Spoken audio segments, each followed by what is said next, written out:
Retail sales dropped 3.2% in January, adding to an 11-month losing streak. The city's first franchise taxi fleet will hit the streets by the end of this month.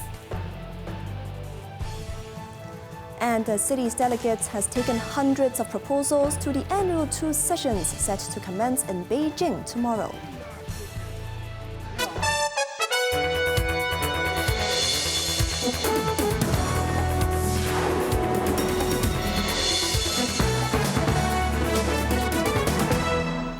Good evening, you're now watching Cable News. I'm Cheryl Yun. Hong Kong's retail sales continued a downward trend for the 11th consecutive month, but the rate of decline has narrowed down due to the Lunar New Year effect. Retail sales in January totaled an estimated $35.3 billion, down 3.2% year-on-year, yet a significant improvement from the 9.6% drop in the previous month. Motor vehicle sales plummeted sharply by 53%, furniture and fixtures fell 26%, while jewelry, watches, clocks and valuable gifts dropped by around 18%. Conversely, supermarket commodity sales surged by 5%. A government spokesman said the earlier Lunar New Year arrival impacted January figures, adding that a combined view of January and February figures is expected to provide a clearer picture of the retail performance. Looking ahead, shifting consumption patterns will continue to influence retail trends, but the central government's stimulus measures, alongside the SAR government's efforts to boost tourism, are expected to lift consumption. A new era for Hong Kong's taxi industry began today as the city's first franchise taxi fleets held their launch ceremony. The first fleet is expected to hit the streets by the end of this month. Jeremy Zhu tells us more. 5 licensed taxi fleets showcase their vehicles of different models, featuring colors that break away from the traditional red, green, and blue. Transport Secretary Mabel Chen attended the event, arriving in one of the new taxis. We must keep up with the times and embrace innovation, otherwise we risk falling behind, Chen said. I could see that it's not just the government that wants to improve the taxi industry. Everyone here and their teams have shown they are capable and committed, she added. The 5 fleets include 3 urban-only fleets and 2 mixed fleets, offering a total of 3,500 taxis, including 1,500 new vehicles. The spokesperson of Joy, one of the new operators, explained that their name symbolizes joy and happy journeys. Their orange-colored taxis represent sunshine and energy, aiming to provide a pleasant, safe, and smooth experience for both locals and tourists. Meanwhile, Big Boss Fleet chose a sleek black design to reflect their focus on luxury and comfort. The representative added that they are committed to social responsibility, offering subsidies for wheelchair users and elderly passengers from low-income backgrounds. All fleet taxis are equipped with advanced features, including GPS, dash cams, deviation detection systems, and multiple electronic payment options. Jeremy Zhu, Cable News. Hong Kong politicians and business leaders have arrived in Beijing ahead of the upcoming 2 sessions scheduled to commence tomorrow. Speaking to reporters before they head to Beijing, the delegates said they will focus on presenting a series of proposals aimed at advancing the SAR's integration into national development, with a strong emphasis on economic revitalization and technological innovation. Quentin Yang has the details. Stereo Lee, Hong Kong's sole representative on the National People's Congress Standing Committee, stressed the urgency of leveraging the final year of mainland's 14th five-year plan. Hong Kong must enhance its role in bridging global expertise with mainland initiatives, while contributing to the 5th five-year plan, she said. Meanwhile, another NPC delegate, Ronik Chen, urges a development shift toward domestic demand, citing risks from rising U.S. tariffs. Exports fueled 10% of China's 2024 growth, but sustaining momentum requires boosting domestic consumption, which expanded just 5.1%, he argued. pointed to subsidies for green energy products and home appliances as successful models. Stronger cross-border cooperation could also be on the cards when it comes to tourism. Deputy for Chinese People's Political Consultative Conference, Peter Xu, advocates deeper Greater Bay Area integration, proposing a test run of southbound travel scheme to permit self-driving access for Guangdong vehicles into Hong Kong.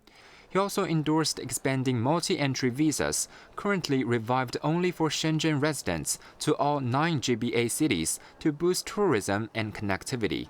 Quentin Cable News.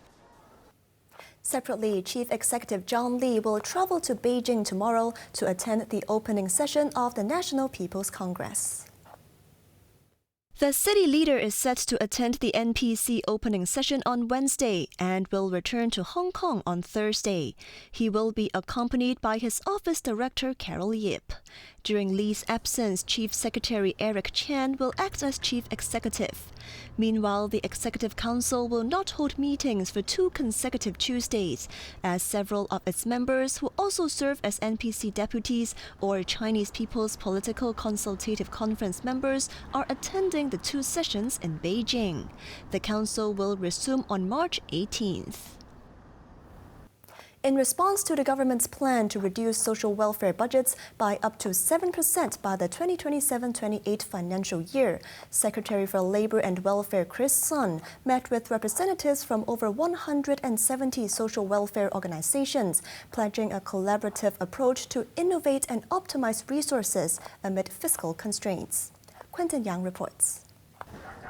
Speaking at a post-meeting press conference, Sun described the discussions as friendly and constructive, highlighting a shared commitment to adapting to changes without compromising essential services.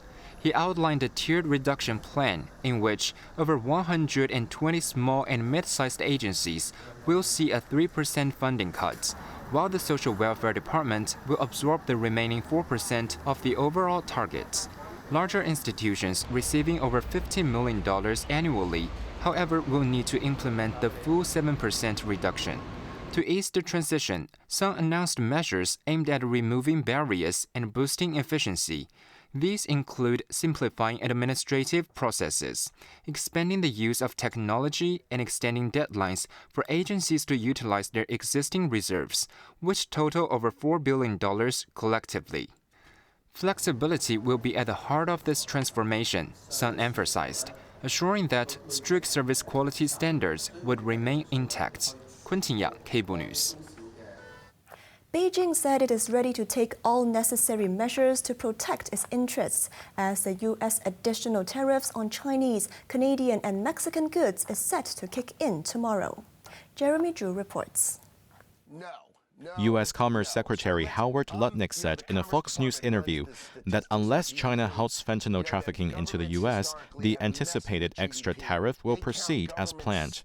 Meanwhile, the exact amount of tariffs imposed on Canada and Mexico imports remains undecided, and U.S. has urged the 2 countries to impose tariffs on Chinese products as well. Lutnick said Trump recognizes the efforts made by both countries in securing their borders, despite the persistent fentanyl-related challenges, adding that the Trump administration will ultimately decide whether to keep the tariff level at the planned 25%.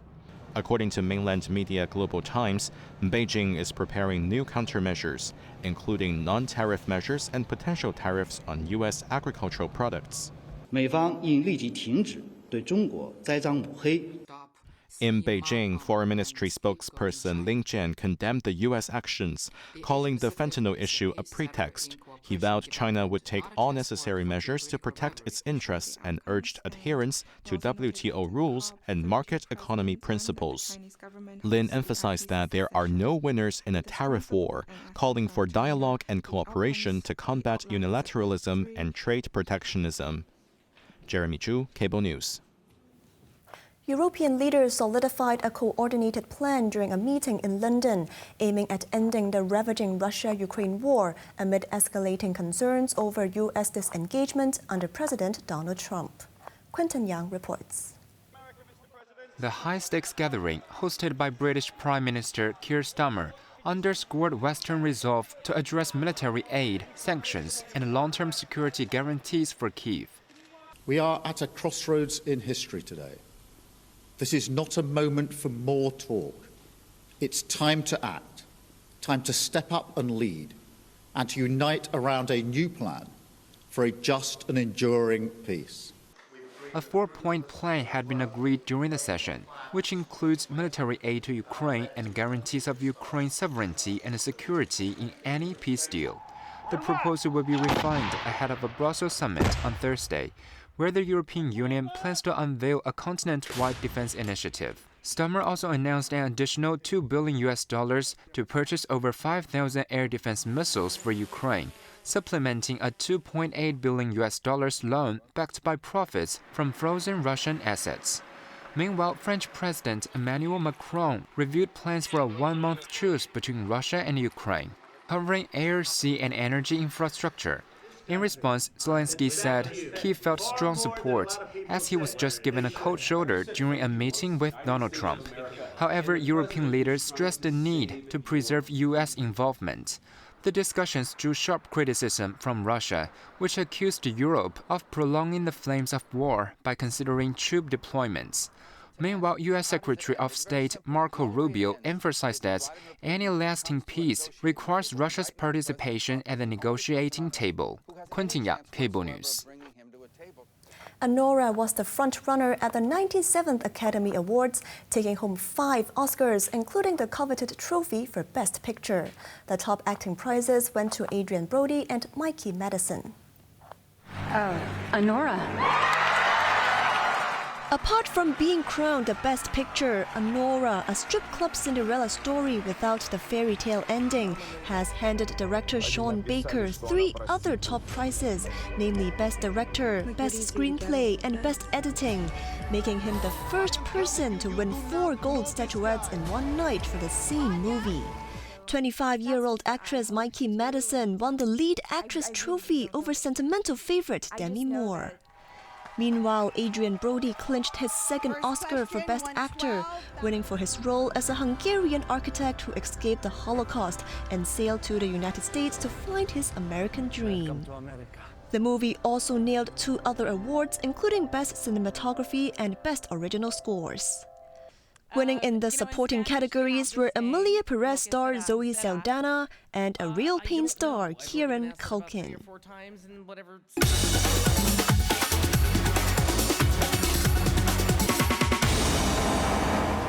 Now let's take a look at the stock market. The Hang Seng Index ended the day up 64 points. Top 10 active stocks. Alibaba was up $2.90. Tencent was up $4.60. Meituan was up 60 cents. BYD Company was down $8. Foreign exchange against the Hong Kong dollar, Euro 8.13, Australian dollar 4.84. Bubble tea brand Mi-Share Group's shares rallied in its Hong Kong trading debut, marking one of the city's most successful initial public offerings in recent months. 3、2、1，交！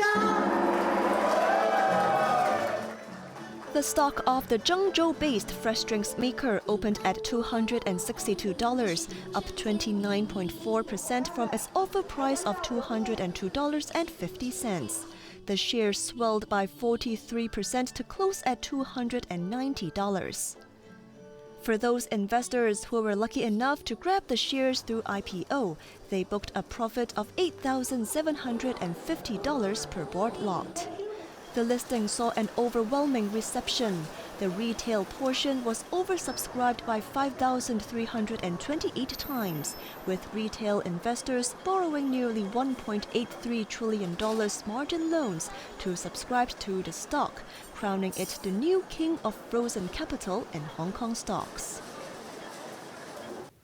On to the weather now. Mainly cloudy with a few showers and coastal fog. More showers with isolated thunderstorms at first tomorrow, with temperatures ranging from 19 to 24 degrees. Now let's take a look at the weather around the world.